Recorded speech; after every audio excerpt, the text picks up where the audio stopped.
Hi folks, I'm Steve Hindy for Showing Animals Respect and Kindness. You're looking at a cormorant swimming off Pelee Island, Pelee, Ontario, Canada. From a distance, he looks just like any other cormorant, but a closer look tells a much darker story. This cormorant has had his lower beak shot off. Completely unable to eat or even drink, he is doomed.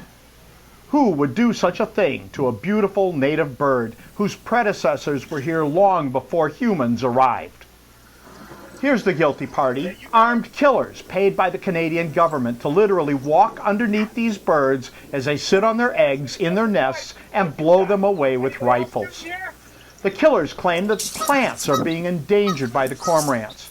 That claim has been widely discredited by Cormorant Defenders International almost a decade ago.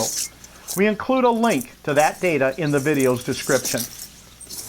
In early May 2017, a shark team threw its support behind the Canadian animal protection groups that make up Cormorant Defenders International. We were there to video document the killing. Predictably, the killers didn't want their cruelty documented. Hey guys, we're shooting here today. We need you to be a mile away. That way. The killers declared a 1-mile exclusion zone around the island. Unfortunately for them, the U.S. border lies just 600 feet from the south end of the island. So that is where Shark's boat, the Bob and Nancy, set anchor. On the first day of this tactic, the killers shot no birds at all because our boat was within their safety zone. On the next and final day of shooting, however, the killers decided it was okay to shoot even if we were in that zone. They shot on the other side of the island, which was still well within the zone. We still could have been hit by a bullet, but we couldn't see the slaughter, and that's all that really mattered to the killers. This proves that the real purpose of the safety zone is only to keep people from documenting the abuse of the birds.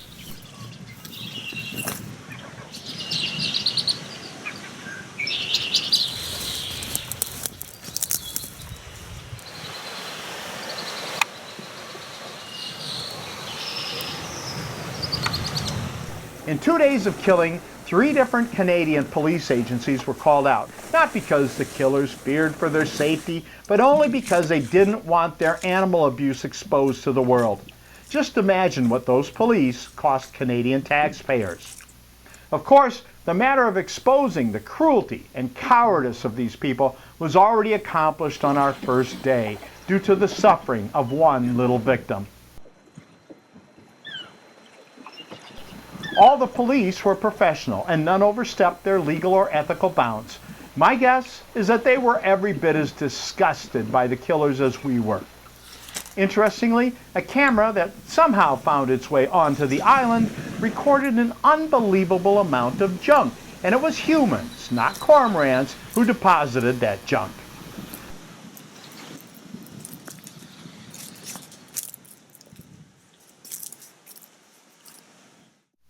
We requested permission of the Canadian authorities to use a Shark Angel drone to film the island. Even though we filed our request many weeks ahead of our trip, the Canadian government didn't respond until after the killing took place. That's okay. Someone, we can't say exactly who, managed to supply us with some drone footage that shows these beautiful birds and their dedication to protecting their nests and their young. Shame on the killers of this beautiful native wildlife species.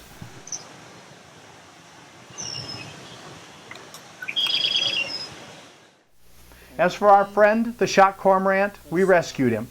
He was taken to the Back to the Wild Rehabilitation Center in Castalia, Ohio, the day we found him. Well, his lower beak is shattered, really, all the way back.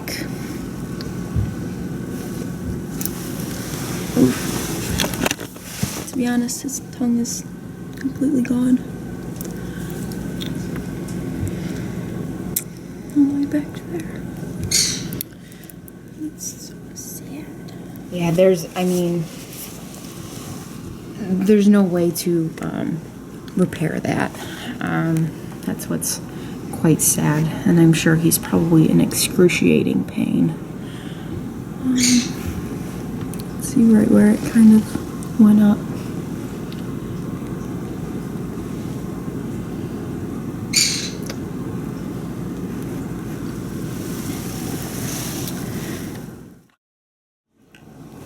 The caring people at Back to the Wild did the only thing they could do for him, which was to end his misery.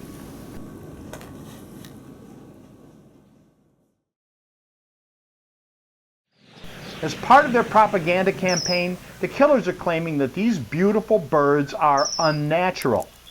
Cormorants are in fact native to the area, and the cormorant population is at no more, or possibly even less, than their historical numbers.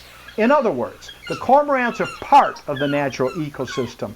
They belong here. It is the killers who are the interlopers. Pele Island National Parks claims to be a refuge for wildlife. The cormorant killing program is a betrayal of that mission.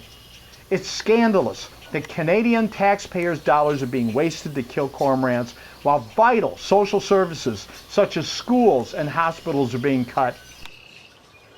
If you care about wildlife or just the waste of tax dollars, please contact Prime Minister Justin Trudeau and demand that he stop the cormorant slaughter. We've included a link to the Prime Minister's Facebook page as well as his email address. Please be professional and courteous at all times. I'm Steve Hindy for Showing Animals Respect and Kindness.